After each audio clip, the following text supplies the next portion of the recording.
Welcome to the latest edition of Beyond the Arc. I'm John Gonzalez alongside our guy from CBSSports.com. Sam Quinn is here. What's up, Sam? John, things aren't great. I'm hunting a mouse here in the Quinn household. It's we're in dark times over here, so hopefully a podcast can lift my spirits a little bit. It sounds like the mouse is winning this battle of wills. Yeah, he's small but he's thick. He's loud. I've been calling him Draymond. Um, it's I love not this. great. Has the mouse filled out an NCAA bracket? Well, yes, I'm not feeling great about any of the. I don't follow college basketball as closely as I did in the past. Although historically, that tends to work out well for people in brackets, doesn't it? Like when I was younger and I would fill out brackets, having like known every team so meticulously, I never did well. Maybe now's my time. Maybe now is your time. Maybe you and the mouse will reap some sort of huge windfall from the NCAA brackets. I haven't filled one out in like well over a decade because my life is generally consumed by professional basketball, and I don't know anything about college hoops, although it is fun to go out and like fill out a bracket and whatever. So I'll probably meet up with some friends and check out the tournament today. Oh, and by the way, of course, check out the Ion College Basketball podcast from CBS Sports. That's a good one as well. They'll take you through the tournament. All right, later on in our show, we're going to do Sam's all NBA teams and why the 65 game threshold sucks. I'm paraphrasing here, Sam. I'm putting words in your mouth, but I assume that's the conclusion you've reached. Yes. We'll also discuss the Sixers and why they really need to keep the pick that they have top 1 to 6 protected that they owe to Oklahoma City, and why a former player talked trash about one Daryl Morey. Spoiler alert, it was not James Harden. And then we'll do team of the night. But first, we're going to do a little rapid fire here. We've never done this before. Sam, I'm just going to rattle off some topics. I want your top line thoughts as we move along here. Celtics were sold this morning, or sold rather, we found out this morning, to a guy named Bill Chisholm. He's the managing partner of Symphony Technology Group, which is a private equity firm, for $6.1 billion. That is the highest sale price in North American sports history. Forbes has the Celtics listed as the 4th most valuable NBA franchise behind the Warriors, the Lakers, and the Knicks. Wyc Grousbeck will remain the governor of the team through 2027-2028. Your thoughts on this one? Is it crazy that I think it's kind of an overpay? I mean, when you see it compared to the Commanders' price, the Commanders are like not just an NFL team, but one of the premium NFL teams. Like maybe only the Cowboys are worth more in my eyes. Boston doesn't have a great arena situation. They share with the Bruins, obviously. Boston isn't a city that has an obvious location for a new arena, so it would cost them a lot to build one. I don't know if they're going to be able to find a good place to do it. You don't take over the governorship for a few years. I don't know if the situation, we'll see what the reporting bears out here. Would he be paying the luxury tax bills over the next few years? Great question. Or would Wyc Grousbeck, because they're going to be pretty substantial. It's not a situation where, like, a lot of new owners, I think about Matt Ishbia and saying this, but it's true of a lot of new owners, want to take over their team and, like, rattle some cages, make some big shakeups. The Celtics are not a team that's going to be conducive to that. You're kind of just, like, taking over a well-oiled machine that already is well in motion. So this feels like an overpay to me, but good for the league. It's going to help them with the Vegas and Seattle expansion. Other than that, yeah, I'm surprised they went for this much. I had two thoughts. One, my first thought was, I'm glad it wasn't Eagles owner Jeffrey Lurie, who is from Massachusetts and that had been rumored to be in the mix as a potential new owner, because that would have really messed up everybody in Boston and Philadelphia. Everybody would have hated that. And my second thought was, you had mentioned Matt Ishbia and how new owners like to come in and be sort of disruptors. I hope for my friends from Boston that he's a real Matt Ishbia type, because the future is for suckers and, like just go in there and like be the disruptor guy. Good luck to the Celtics. Next one here for you. The Cavs lost again last night. They had won 16 in a row. They have now lost 3 in a row. Now they had played 3 games in 4 days, but any concern about the Cavs? It's March. Nothing in March counts. At least not for the Cavs. Like, for a team like the Lakers that made a big shakeup at the deadline, like, yeah, March means a lot because we don't have a sample for them. For Cleveland, when you start 56-10, I'm inclined to think that like game 68, I don't know. I feel like we kind of know what we're dealing with here. March really is a weird period in the NBA because you've got all these teams, especially in the Western Conference, that are jockeying position for seeding. And then in the East, you've got teams that are, in this tank war that we'll get to a little bit later. And there are some like really intriguing storylines wrapped up around all NBA, which we're going to talk about. And the MVP debate that we had a good piece on CBSSports.com about which way the voting should go there. And yet it's obviously overshadowed because like it's March Madness and everybody's just waiting for the postseason. So we're just like, oh yeah, the Cavs lost 3 in a row. What can you do? Same deal for the Wolves. Then they had won 8 in a row, and now they've lost back-to-back games. Any concern? Well, yeah, because they didn't start 56-10. Okay. I think when you have a chance to win 70 games, it's a little bit different than when you're on pace to win, like, I don't know, what is it, 45, 50, something in that range. I mean, I have concern about Minnesota because I always had concern about Minnesota.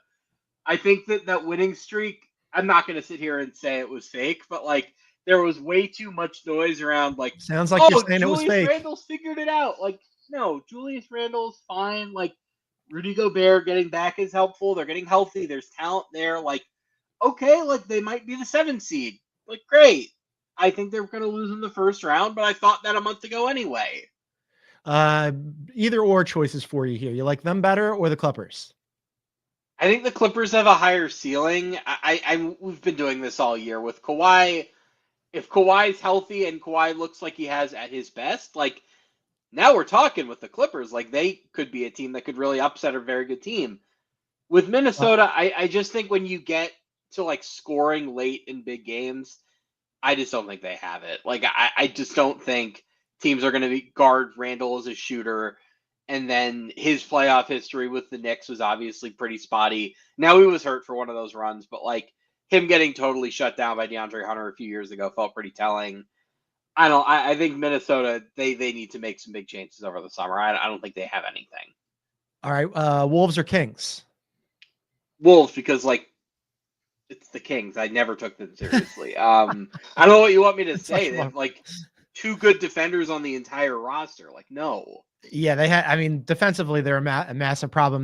Then Domantas Sabonis being out for another week plus is not exactly great for them as they try to recreate Chicago Bulls West with DeMar and Zach LaVine. They did win last night, though. What about the Suns?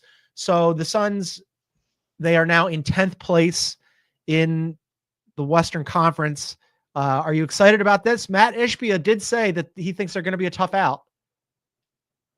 Okay, Matt. You're not buying it? No, like this is another one of those things where it's like, again, my opinion of the Cavs is colored by the 56-10 start.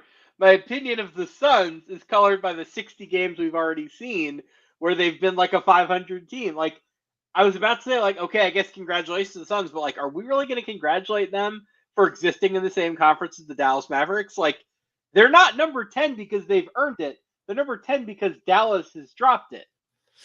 Well, Dallas lost last night to the Pacers despite putting up 131 points. So you're not impressed by the Phoenix Suns beating the aforementioned Chicago Bulls, who have never won Team of the Night here on Beyond the Arc for so many different reasons? Really? They've never, not even like a sarcastic Team of the Night, no? Yeah, we did this yesterday. There are 3 teams that have never. Yeah, well, I might play a little pick game one. here. We'll see. I've got one for tonight that I don't know if they'll won. Do you want to guess the 3 teams? Because the Suns were one of them. So what were the other 2 teams that have never won? Or did I just reveal what the Bulls? No. I'm going to say the Hornets are 1. Yep, nailed it. And I'm going to say the Jazz are the other. No, the Jazz have won. I'm sure at least one tongue in firmly placed in cheek tanking Team of the Night. But yeah, it's the Suns, the Bulls, and the Hornets that have never won it because, I mean, the Suns all season long, I'm with you. I'm not at all a believer in the Suns as a potential disruptor in the postseason. As I said, Matt Ishbia came out and gave a long interview to Tim McMahon from ESPN in which he said, look, it's been a disappointing season for the Phoenix Suns. We don't feel good about it. But they don't think that they're going to be a rebuild team this offseason. I believe his words were, you're laughing, but he said his words were something like pivot and reboot or something like that. It was something about pivot, but they didn't want to rebuild. And that he thought that once they get into the postseason, that they're going to be a tough out for whoever draws them, which I thought was really funny. Some very, like a real lipstick on a pig situation there. Like, They're going to get a center that has a name, and it's going to be like, oh, no, you don't understand. We play defense now. And then they're going to win 44 games. Yeah, that's about right. All right, we're going to take a quick break. And then on the other side, we're going to get into it's almost all NBA time. And the 65 game threshold has taken some really good names off the board. I looked through Sam's story. It's up on CBSSports.com. It's from within about a week ago. I recommend everybody to check it out. Sam did a good job, but he also screwed some stuff up. So I'm going to tell Sam what he messed up on the other side. This is Beyond the Arc. 12 teams, one epic battleground, and it's the most feared of them all, San Francisco. This city is legendary for high winds, brutal tides, and an eerie, unforgiving race course. It's all or nothing.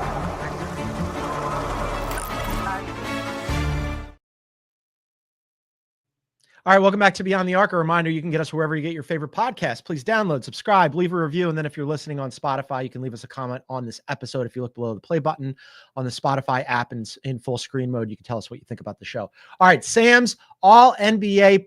Is this your prediction, or is this what you think should happen? It was a little bit of both. I think it worked out this time where the 15 players that I would have picked, I think are also the 15 players that are going to make it. There wasn't a situation where I looked at it and thought, I think they should go this way, but I think they will go that way. So let's just call them both. Okay. And you know what? I agree with you that on the whole, your 15 are the correct 15. I take a little bit of umbrage on where you're placing certain guys over other certain guys. But before we get into first team, we mentioned the 65 game threshold, which was recently enacted, came into existence last season. And I still have some problems with this, Sam, because you're taking some names off the board here who otherwise would be in contention. What did you think of it? Yeah. So for MVP, there's one guy. So 65 games. Okay. That makes some sense. Defensive Player of the Year, it's one guy. 65 games, makes some sense. Yeah. All-NBA, there are 15 picks. If you're going to go the 65 game threshold, what's inevitably going to happen maybe not every year, but most years, is out of the top 15 players in the NBA, 4, 5, 6 are not going to reach 65. So we're going to have the 19th best player, the 20th best player, the 21st best player make All-NBA. That wouldn't mean anything if this wasn't tied to the Supermax. But what's inevitably going to happen, I don't think this year, but at some point in the generally near future, is that somebody who doesn't deserve to make All-NBA is going to make it, is therefore going to become eligible for a Supermax, and then you're going to have these branching timelines where either they're going to get overpaid and it's going to cripple a team, or I think what's more likely is the team is going to be like, no, you're a fake All-NBA player. You don't deserve this money. And it's going to destroy a relationship between a player and a team that otherwise could have been harmonious. It's insane to me. Yeah. And, for years and years and years, we did it without the 65 game threshold where it was just kind of like, use your best judgment. What if a guy like Jaren Jackson Jr., who was up for DPOY and probably is not going to make it now because he missed a chunk of time. What if he had fallen short of the 65 game threshold and not made All NBA when he's eligible for a max extension? I mean, that is the difference between Bill and I had talked about it previously, and he's less into the contract stuff than we are, but that's like well over $100 million that it would have cost him if he had come up like 4 or 5 games short when clearly he's having that kind of season. That's a ridiculous amount of money to miss out on. Well, it's not just the money. Think about it from a practical standpoint. Jaren Jackson Jr.'s rookie extension after his 4th year was well below market because he had a lot of injury issues in his first 4 years. Mm-hmm. So therefore, you extend off of your old number. So he could only get a 40% extension off of his number for, I believe, next season, which is like comically low. I don't know what it is off the top of my head. It would not make sense for him to extend at that number because he couldn't get up to his max. Jaren Jackson Jr. is a max player. Now, the Grizzlies have taken some steps to mitigate that danger. They've cleared some cap space in this offseason. I suspect they're going to try to renegotiate and extend him if he's not All-NBA eligible. But you could have had a situation there where the Grizzlies couldn't afford to extend Jaren at anything close to his fair price. So he doesn't extend and therefore becomes a free agent in 2026, when both sides would have preferred an extension. this is a situation that could lead to somebody leaving a team they otherwise would have preferred to stay on. Like, look, maybe they could have just extended him next summer when he becomes a free agent. But once something gets to free agency, like, that gets pretty scary, especially when you look in your conference and you say, like, you know who might have cap space in 2026? Luka Doncic and the Los Angeles Lakers. I'm sure the Grizzlies would prefer not to let Jaren Jackson get to be a free agent and get to have a conversation with Luka about what that partnership could be like. Like, this is just a broken system. It can lead to too many things that have real consequences on the court over something that doesn't ultimately matter. Yeah, and I understand at least the thinking behind, okay, 65 games, we want players to play. This will incentivize them to play because they don't want to mess with their money. But there are so many different ripple effects here that I think were unforeseen.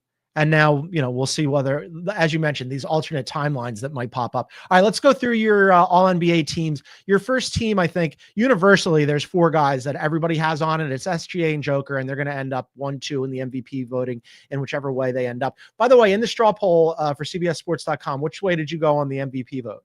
I picked Jokic. I'm even starting to waver on that. Like, it's a great race.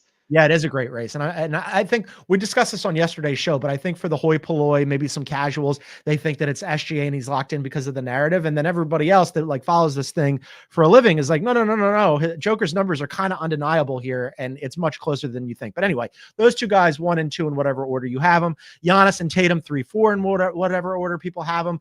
The number 5 is the guy that everybody is going to have a debate about. So you have... I went with Donovan Mitchell. I thought it was a 3-man race between Donovan Mitchell, Jalen Brunson, and LeBron James.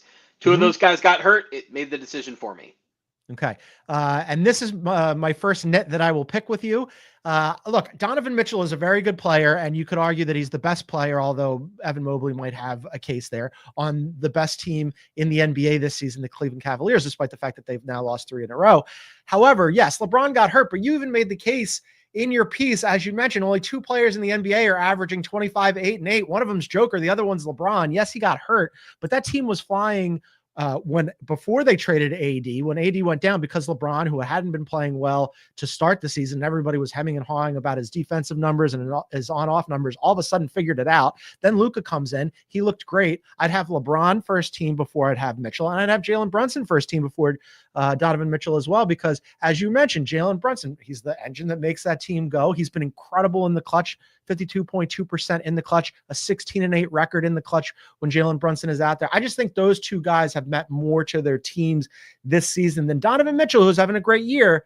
It's just that's the point. That whole team is based on team and group and, some sort of unit as opposed to singular guys.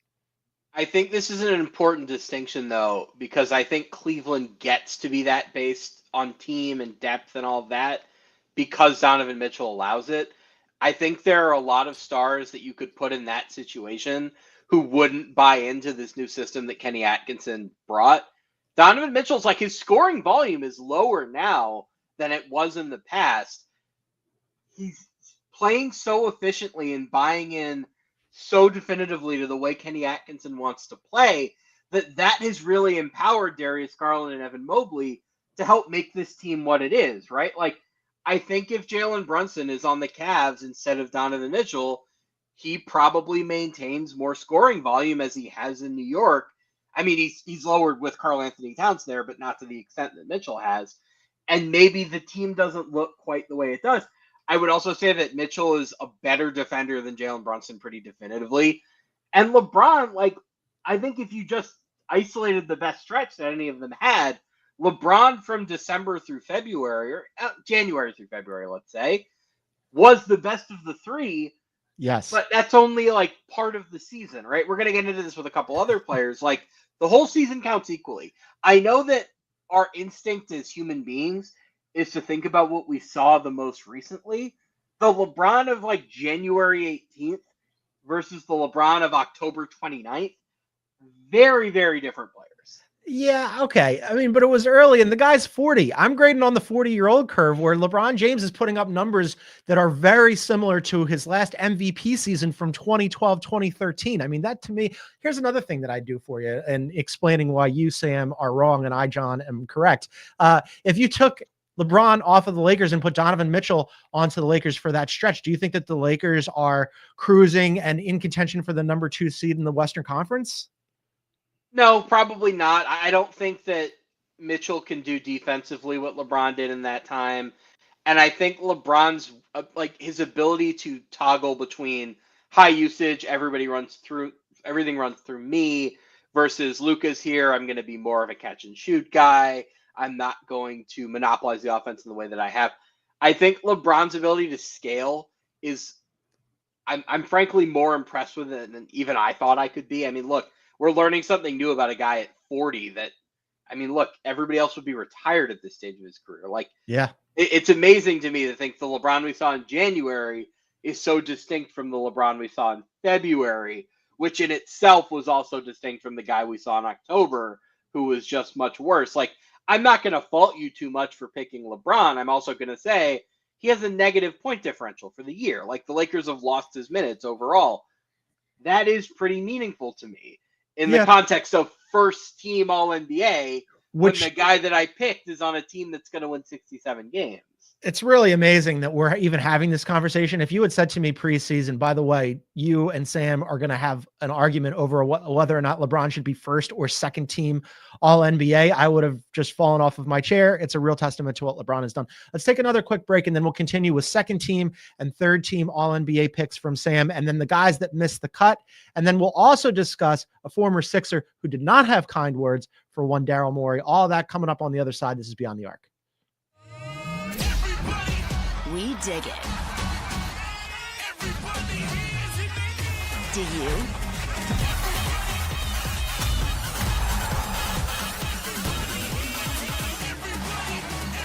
The Pro Volleyball Federation on CBS Sports Network. Yeah, welcome back to Beyond the Arc. A reminder, you can find us on YouTube at Beyond the Arc CBS. Please hit that like button, leave a comment, and subscribe, and then the bell symbol. Click on that. You'll get notified when we go live. All right, we're going through Sam's All-NBA teams. He had Donovan Mitchell on the first team. As a result, second team is LeBron, Jalen Brunson. We discussed them. And then Cade Cunningham, Anthony Edwards, and Evan Mobley. We'll get to Evan Mobley in a second. Cade Cunningham and Anthony Edwards, Sam, have Cade second team already. What a revelation he has been this season. And then previously, you and I had talked about whether or not Cade has maybe taken a step ahead of Anthony Edwards as like the premier young domestic American player, you know, non-Jason Tatum division. What a year that kid's having. If you look at the rest of that offense, I don't know how they're surviving, right? Like, the second leading scorer on that team was Jaden Ivey, who has not played since December.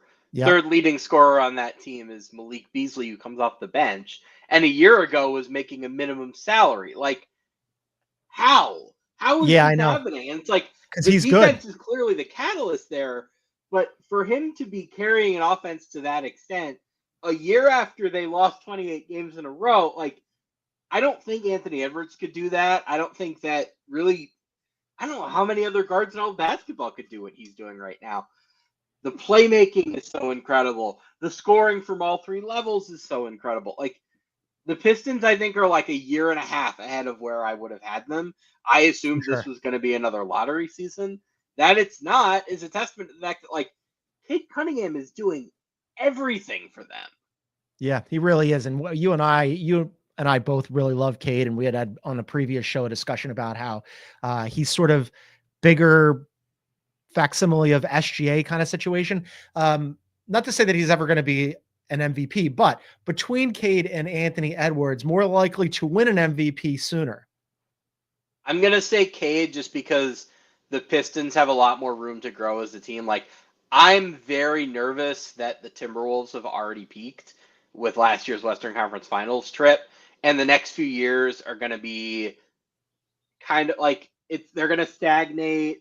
And Ant's going to be unhappy. And we're like, I think we're barreling towards the, is it time to look for another team dance where, like, maybe they have one more big move left in them. Maybe it's Kevin Durant. Maybe it's somebody else. But I'm just generally not bullish on where the Timberwolves are long term. Whereas I look at the Pistons and I'm like, I see a team with an identity that's going to be able to sustain itself. I see a smart front office with draft picks to trade. I think they have nowhere to go but up. So I would take Cade. I have some Pistons fan friends in my life, and congrats to them. It's super fun to watch. All right, so I mentioned Evan Mobley. So your third team then is Cat, Triple J, Steph, KD, and Jalen Williams. I think you nailed it on the 15. Again, I have a question about the ordering here. Evan Mobley likely to be the defensive player of the year, although Draymond says 1,000,000% he should have a case there. Putting Draymond aside, Evan Mobley, did you consider what was the conversation in your head internally about Evan Mobley making second team? Were there any other candidates from the third team that you might have had on second team? Yeah, I really considered Curry, but the reason I didn't pick him was, again, it's all season. And Steph right now might be one of the 5 best players in the NBA, at least since the Jimmy Butler trade. Steph's quietly, his season statistically, before they got Jimmy, like the volume was there because they had nobody else on the team. Not super efficient. His defense was like the sort of defense you'd expect out of a guy like kind of marching through a season going nowhere. You know, obviously he has all of the intangible factors. The gravity was still there, which creates all sorts of playmaking opportunities. But this wasn't the Steph of like even a few years ago when they won a title. Now he looks like 2017 Steph again, now that they have Jimmy, and you kind of have to consider both factors. So the peak was higher, I thought, than Mobley, but the overall body of work, I gave the edge to Mobley. Much like with LeBron, you hate the olds, poor Steph, relegated to third team. Did you consider at all Karl Anthony Towns? No, I think the defense was just too much of a leap for me. Offensively, this is maybe the best season of his career. Yeah, he fit in so well with the Knicks on that end of the floor. There's no awkwardness of like, oh, it's my team, like I need to assert myself. No, he's just fit in. He's had the best shooting season of his career. He's rebounding really, really well. The pick and roll partnership with Brunson is like, you think about, I know it seems like a given, but you look at Damian Lillard and Giannis Antetokounmpo in Milwaukee and how it just never really clicked as a partnership, and it's very much your turn, my turn. That hasn't really been the case at all with Brunson and Towns. Like they work together really, really smoothly. That wasn't a given, and it's panned out perfectly. And I think Towns deserves a lot of credit for that. But when you defend the way that he does at center, it's really hard to go first or second team in my eyes. I'm glad you brought up Damian Lillard. So Jalen Williams, last guy into the pool on third team All-NBA for Sam. I agree with you. He's having a fantastic season. I would also have him third team, but there are guys who missed the cut. So hypothetical fourth team guys who missed the cut. Damian Lillard is one of them. Pascal Siakam, Jaylen Brown, Domantas Sabonis, who's got an ankle issue, might not qualify anyway. He's stuck on 58 games. He's going to be out at least another week. We'll see if he even makes the 65-game threshold. Alperen Şengün was on your list of guys missing the cut, and then Tyrese Halliburton. Of that grouping, who was the hardest for you to leave out? Lillard had the best case, I thought. Yeah. And then, like, Damian Lillard is a better offensive player than Jalen Williams, but he's not a number one option anymore. Not because he couldn't be, but just because he isn't. He's on Giannis's team. And ultimately, I looked at that and said, well, he's 15% better than Jalen Williams on offense, but it's night and day on defense where, like, yes, I might put Jalen Williams on my all-defense team when that time comes. I'm not 100% sure that I will, but he has a case. Whereas Damian Lillard is like a low-end point guard defender. So I just thought that gap was way, way too big. The other guy I just want to talk about in this group, I think there's going to be a real push for Şengün, just given that Houston might be the number 2 seed. And we just went through this with All-Star where, like, I was pretty emphatic that Şengün should not have made All-Star even. Yeah. Like, quietly, the dude's, like, struggling to shoot 50% this year. Like, offensively, I know that he's improved pretty significantly on defense. He has not been the same offensive player this year that he was last year. And I think that's just getting overlooked because people so badly want to pick a Rocket. Yeah, look, I love the Rockets. Nobody is higher on the Rockets and more bullish on Houston than I am. I wouldn't have Alperen Şengün anywhere near all NBA. I mean, Jalen Williams definitely ahead of him. Dame definitely ahead of him. I'd have Siakam ahead of him. He's having a good season, and the Rockets are very good. But I'm not even sure he's the best player on that team. I mean, he is this Thompson's year. the best player on that team. Yeah, that's what I mean. Like moving forward, it's definitely Amin Thompson. But this season, in terms of what he's done, okay, sure, it's Alperen Şengün. But yeah, no, I wouldn't have him anywhere near there. All right, so that's Sam's all NBA teams. Be sure to go and check that out on CBSSports.com. He did a great job with that. I want to talk about, you have also recently written about the Philadelphia 76ers, who, despite my protests, continue to operate as a professional basketball team, ostensibly. Some things that have happened this week. So Marcus Morris, who used to play for the Sixers, went on my former colleague Kevin O'Connor's NBA show for Yahoo Sports, and he was asked about, so recently Daryl Morey was on a panel with Pablo Torre, and Daryl said, hey, we put a lot of thought into different decisions that we make. And one of the components, one of the things that we consider is running our potential decision through an AI model. It's not the sole thing. It's just more information. Well, this got a lot of people's backs up. Not surprisingly, one of them was former Sixer Marcus Morris. And he had some thoughts on this. And here's what he said on KOC show. Listen, this would be the first time I ever said this. I don't trust Daryl Morey. I just don't trust him. I think he's thinking it too far ahead of the way basketball needs to be played. He's putting guys, he's trying to do a whole new team. He's trying to bring guys in. He's flipping them in and out, in and out, in and out. Does he even understand the dynamic of being in Philadelphia? What guys you need to play in Philadelphia? Like, understand how the team needs to gel first before you start talking about AI. What does AI do? Like, I understand the effects it can have on other spots of maybe the offense, the numbers and things like that. But like, telling you what guys you should choose or which guy fits what you're trying to do. What has he won? Like, he hasn't won in so long. There's a lot to unpack there, Sam. I just want to start with the number one thing. I don't trust Daryl Morey. This is something that James Harden had said while he was in China in front of a bunch of bewildered school children. But now you've got Marcus Morris saying the same thing. And like, players talk, man. And I don't think that you like Daryl Morey and I like Daryl Morey and I think he's really smart. That's not great for Daryl Morey. No, I think there's a sentiment, like even successful GMs, there are guys who like have that kind of stink to them.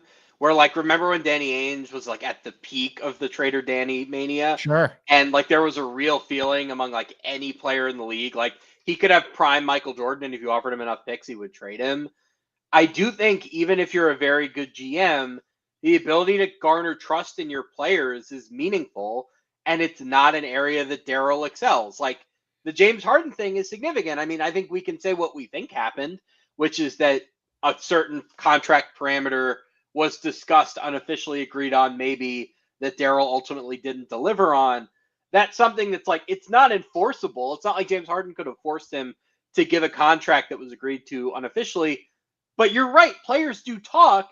And if a player goes to a team and doesn't trust the GM to live up to his word, like that creates a lot of problems. And like, just candidly, I mean, we're not going to say anything officially here. Like, there are a lot of dealings in the NBA that are pretty reliant on trust. Like, I'll throw one out there.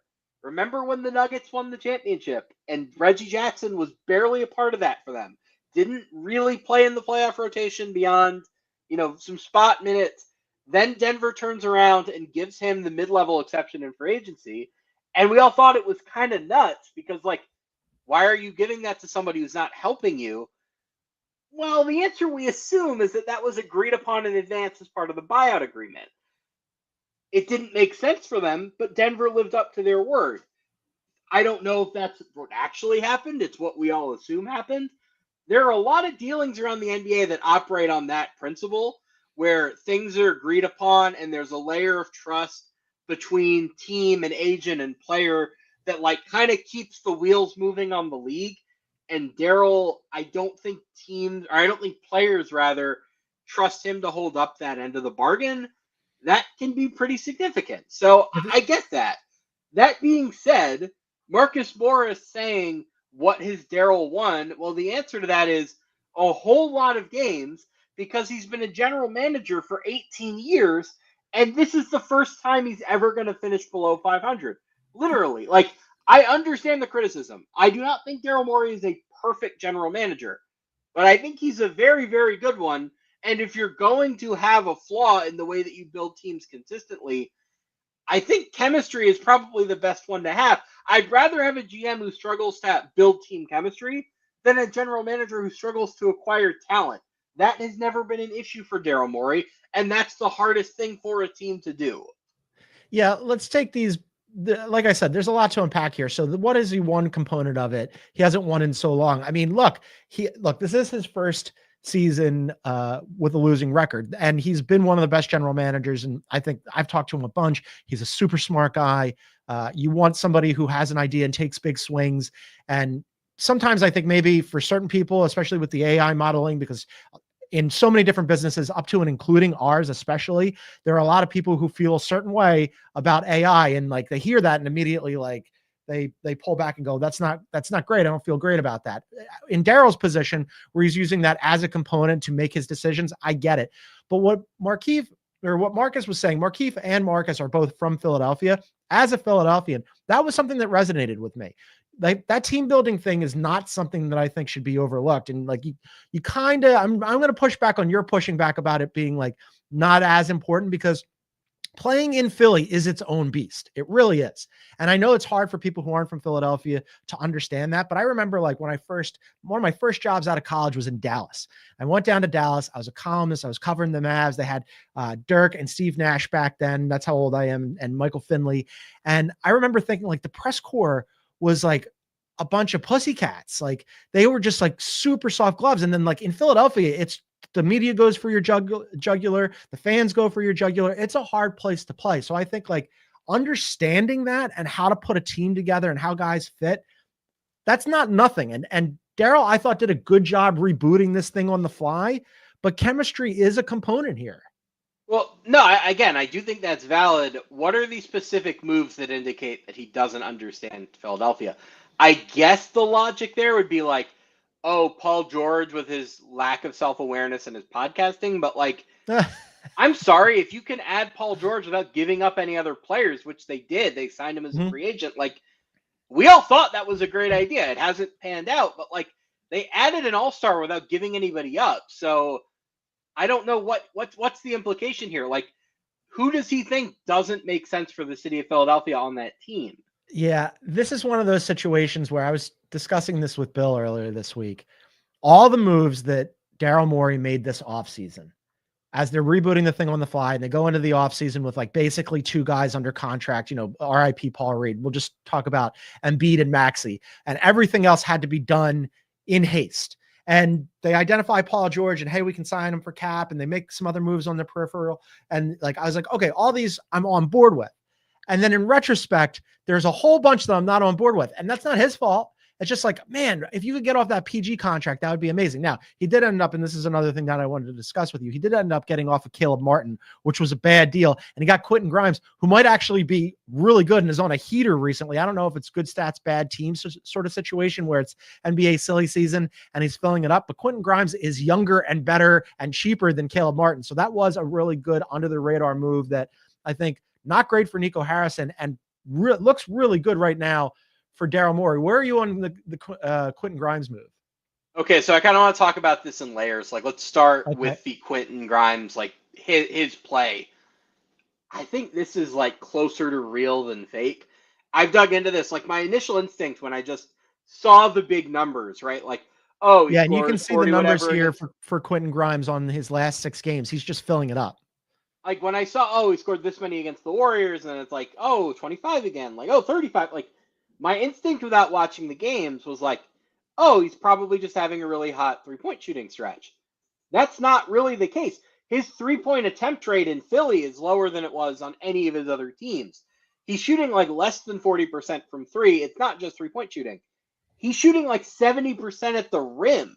That's MVP level scoring. That's where SGA is. If you look at the creation, like assisted versus unassisted on his field goals, like it's not at the superstar level where like SGA creates like 70% of the shots.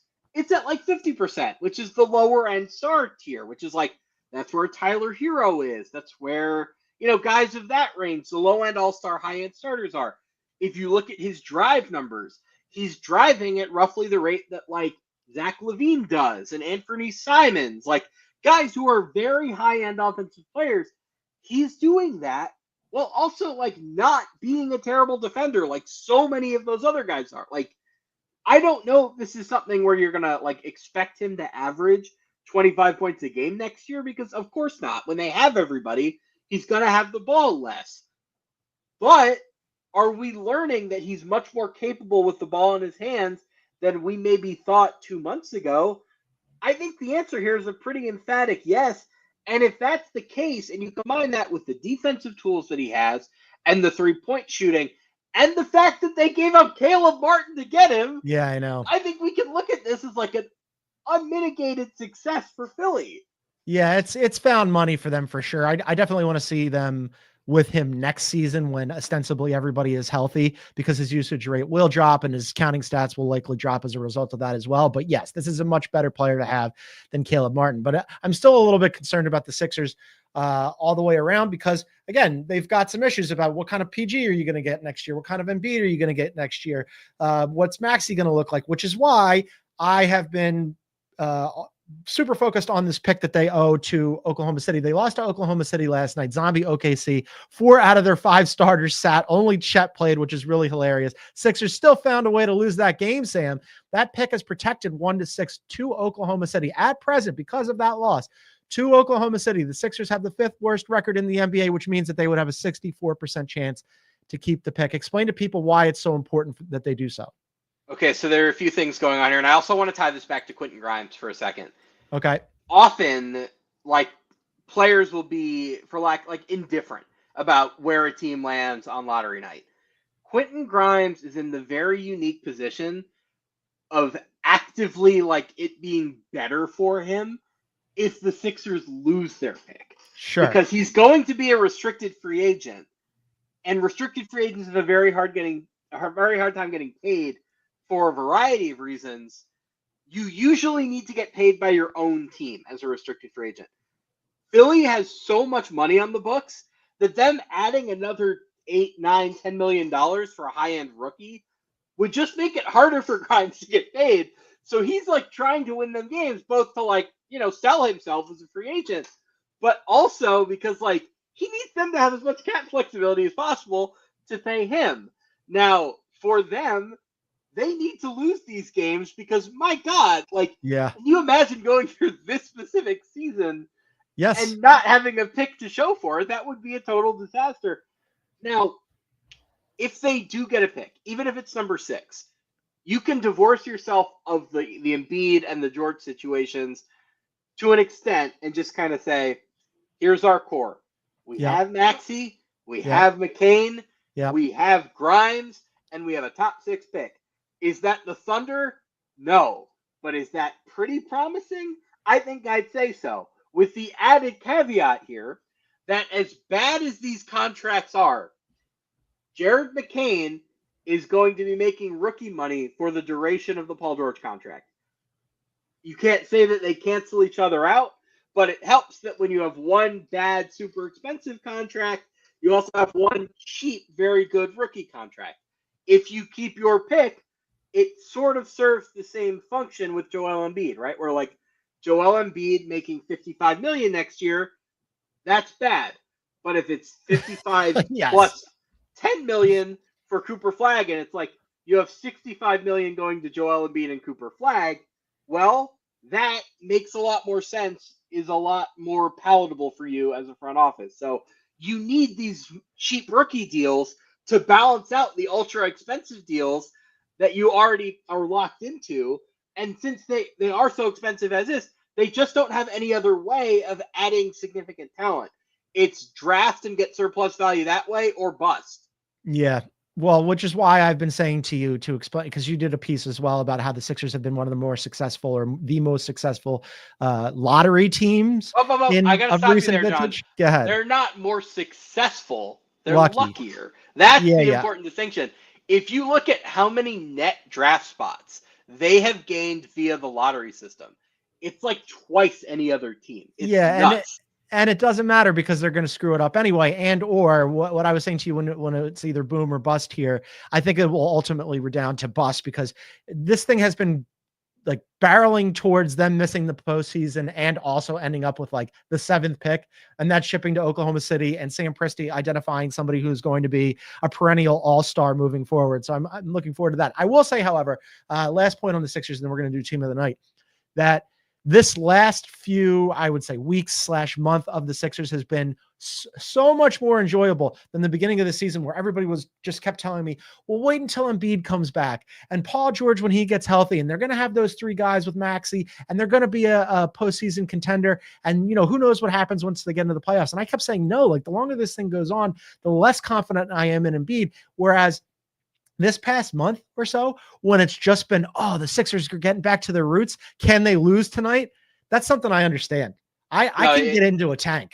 It's been really, really fun. If you just look at the last week for them, they were up, 17 on Indiana on Saturday, and they managed to pull defeat from the jaws of victory. Professional Then L. they play Houston, and what I think is the most fun tank game of the year so far. Also a professional L. Where they're up, I don't know, what is it, like 20, something like that? And they're had to go to overtime to lose it. And I saw things in that game that I don't know that I've seen anywhere else this year. They were double face guarding Quentin Grimes. Like, what? Sure. Like, I was speechless watching that. And then the Thunder game. It gave me last night. It gave me nice, warm nostalgia feelings for the early process years that I watched up close and impersonal when they had like Alexei Shved out there. That's what it made me feel. I saw the injury report for the Thunder game last night where every player on the Thunder except Chet was, I think, listed. And I just found myself thinking, like, are the Thunder trying to proxy tank here? Like, are they throwing this game knowing that they need the Sixers to win to keep that pick? Like, I've never seen a tank game quite like that. And Philly still manages to lose it by 30. Like, I'm loving every second of this. This is a delight. Yes, it really is a delight. And it's going to come down to the wire for who ends up lower between the Sixers, the Nets, and the Raptors. So we'll keep an eye on that. All right, let's wrap it up with team of the night. Who you got from last night? Speaking of tankers, I think we need to acknowledge the ultimate tanker. The you adopted the tank, but I was born in it tanker, which is the Washington Wizards. They have been surprisingly competitive the last month or so. They had a huge lead for the worst record in the NBA around the trade deadline. And now, they're kind of competing to keep that worst record. They played the Jazz last night, and the Jazz are probably sitting there thinking, okay, we can get into the bottom spot here. We can do this. And the Wizards just look at them and say, oh, no, my friend. You think you're tankers? We traded for Jordan Poole. We're the real tankers here. So, I just congratulations to the Wizards on a huge loss last night and helping maintain their stranglehold on that worst record. 3rd time for the Wizards, according to producer Aaron. Yes. Who else was picking them? Yeah, we probably did something similar earlier this season when they had a bad or a good loss and gave them credit for that. I'm going to go with, so we mentioned there are 3 teams that have never won team of the night. So I'm going to take the Phoenix Suns. Nah, just kidding. I'm never going to take the Phoenix Suns. It's never going to be them. We're going to go with the Kings. You trashed my poor Sacramento Kings. I'm picking them because they beat the Cavs last night. And Matt Ishbia, as I mentioned, owner of the Phoenix Suns, was talking about how the Suns are going to be a tough out and blah, blah, blah. You know what? The Kings are the true survivors here this season, Sam Quinn. They end up, De'Aaron Fox puts his hand up and says, I want out. Franchise player, had enough of Sacramento. Domantas Sabonis has an ankle injury. He's out for the next however long. They have to go and get Zach LaVine on the fly, pair him back up with DeMar DeRozan. They're just trying to string together some wins so that they get into the postseason, get into the play-in, win a game, maybe get into the playoffs proper, try to be a tough out. They're the actual team that they're hanging on by their fingernails. And you know what? I know Sacramento, you want better than that, but at least they're trying. So congrats to the Kings on beating the Cavs last night.